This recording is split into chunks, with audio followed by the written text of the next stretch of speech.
علیہ کو احسا کے امیر نے باہر نکالا اور کہا کہ احسا کے امیر نے عثمان معمر سے کہا کہ ان کو اپنے شہر سے باہر نکالو، درعیہ سے، ورنہ جو ہے کیا کہتے ہیں درعیہ یا عوینہ تھا غالباً، وہاں سے باہر نکالو نہیں تو ہم تمہارا خرچہ پانی بند کر دیں گے۔ تو اس نے باہر نکالا اور بلکہ اس نے قتل کرنے کے لیے بھی روایات کے اندر آتا ہے ایک شخص کو مقرر کیا کہ انہیں ہمارے حدود سے باہر کر دو اور راستے میں موقع پانا تو ان کو ختم بھی کر دینا۔ وہ گھوڑے پر اور شیخ محمد بن عبد الوہاب مجدد وقت شیخ الاسلام وہ شخص پیدل تپتے ہوئے صحرا میں دھوپ میں اللہ اکبر پیدل چلتا ہوا، آگے آگے وہ اور پیچھے پیچھے وہ گھوڑے پہ بیٹھا ہوا شخص، اس کا خود کا بیان ہے کہ میں نے کتنی دفعہ کوشش کی کہ اس شخص کو میں ختم کر دوں اور جو میں نے کوشش کی کوئی رکاوٹ میرے سامنے ایسی آ گئی کہ میں اس کو قتل نہیں کر سکتا۔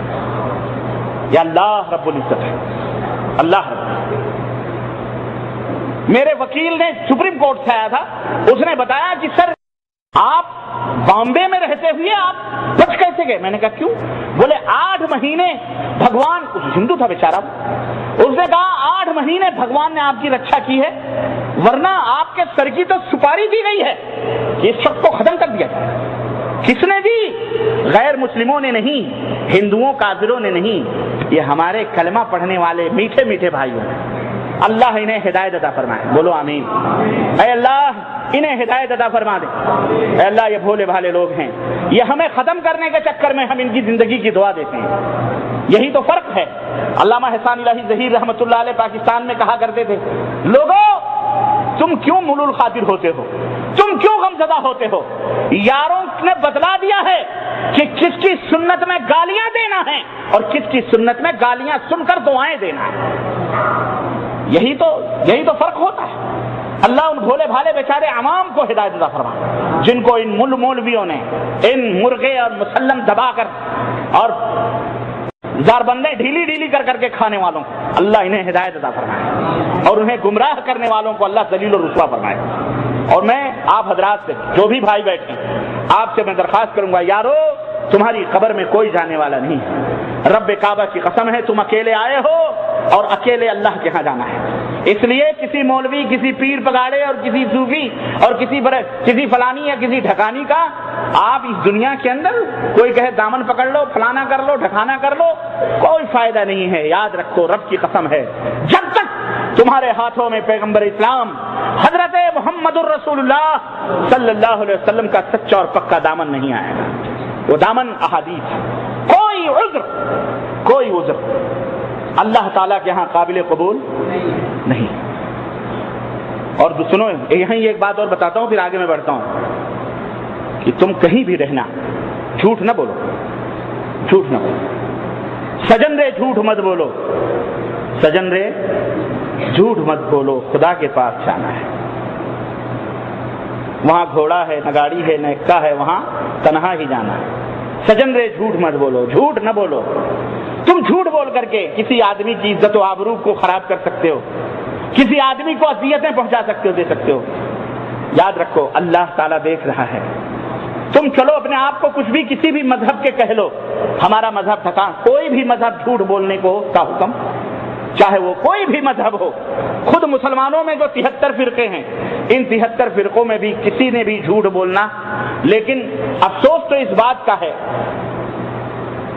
کہ جب لوگوں نے اپنے مذہب کی بنیاد ہی جھوٹ پہ رکھی ہو، اور جب باپ ہی قاتل اور چور ہو تو بیٹا تو 2 ہاتھ آگے رہے نا۔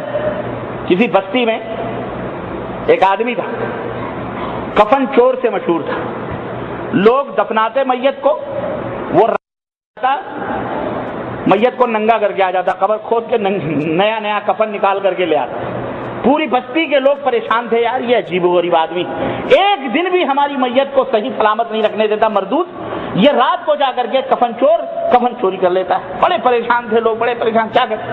آخر میں کیا ہوا، بہرحال صبر کیا لوگوں نے، لیکن جب وہ کفن چور مرنے لگا تو اپنی اولاد، اپنے بیٹے کو بلایا، نصیحت کی کہ بیٹا زندگی بھر میں اپنے بستی والوں کی گالیاں، تان تشنی کھاتا رہا، سنتا رہا، بیٹا اب تو خیر میرا آخری وقت ہے، میں جا رہا ہوں، مر رہا ہوں، لیکن تو کم از کم دنیا میں ایسا کام کرنا کہ کم از کم مجھے لوگ اچھا کہنے لگے، مجھے لوگ اچھا کہیں تو ایسا کام کرنا، مجھے لوگ گالیاں نہ دیں، میرے لیے دعا کریں، ایسا کام کرنا۔ اس نے کہا ابا ٹھیک ہے کوئی بات نہیں، تم مر جاؤ کوئی مسئلہ نہیں ہے، دیکھ لیں گے۔ وہ مر گیا، اس کو دفنا وفنا دیا بہرحال۔ اب اس کے بعد کیا ہوتا تھا، بستی والوں میں دعائیں شروع ہو گئی اس میت کے لیے۔ کیوں؟ اس کے باپ کے لیے۔ لوگ اس کے باپ کو بہت اچھا کہنے لگے۔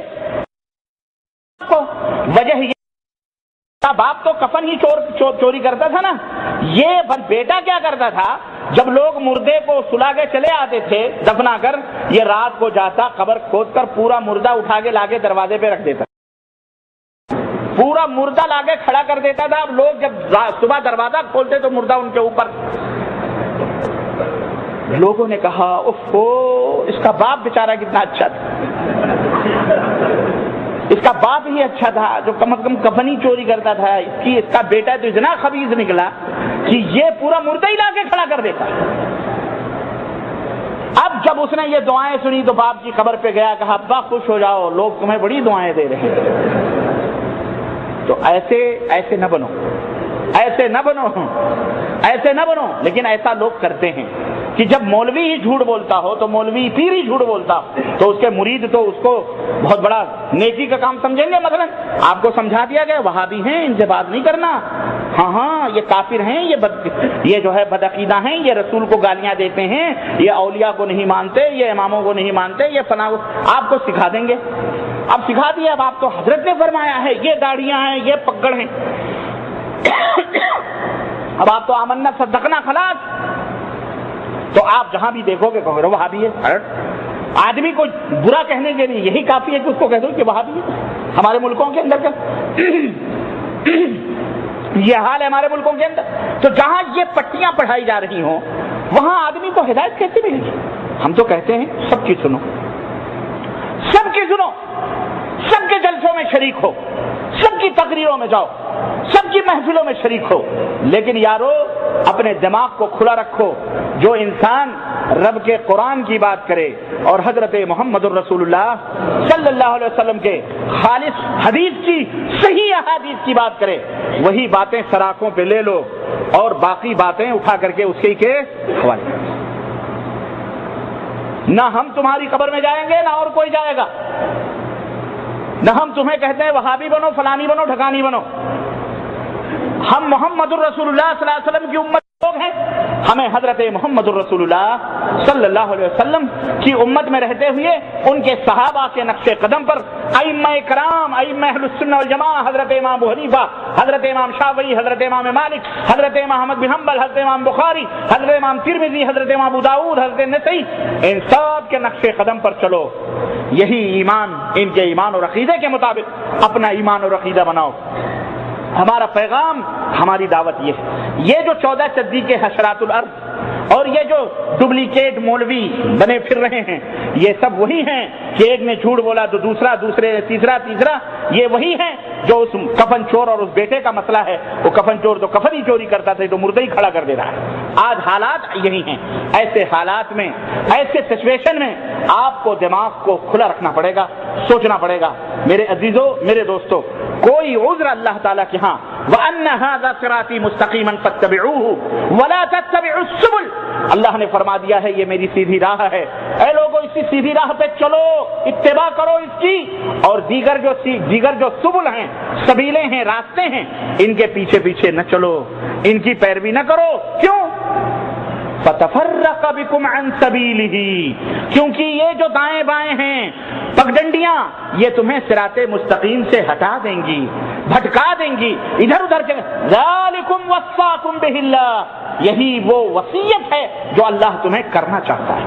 اللہ اکبر، کتنا بڑا ارحم الراحمین ہے وہ، کتنا بڑا ارحم الراحمین ہے کہ اس نے پیدا کیا تو صرف ایسے نہیں چھوڑا کہ جاؤ اپنی مرضی سے جو چاہو کرو، اس نے اپنا کلام نازل فرمایا، قرآن کریم، اس نے اپنے نبی حضرت محمد الرسول اللہ صلی اللہ علیہ وسلم کو نازل فرمایا، اے نبی جاؤ میرے کلام کی تفسیر کرو، میرے کلام کی شرح کرو، میرے بندوں کو سمجھاؤ، صحابہ کو سمجھاؤ، اپنی امت کو سمجھاؤ۔ صحابہ نے سمجھا کہ نہیں سمجھا؟ بولو، اور صحابہ نے اپنے بعد والے ساتھیوں کو سمجھایا، اور ہمارا وہی منہج ہے، ہمارا وہی دعوت کا طریقہ ہے، اور ہمارا وہی کردار ہونا چاہیے، اور وہی ہے، اور ہم کہتے ہیں جو اس منہج اور طریقہ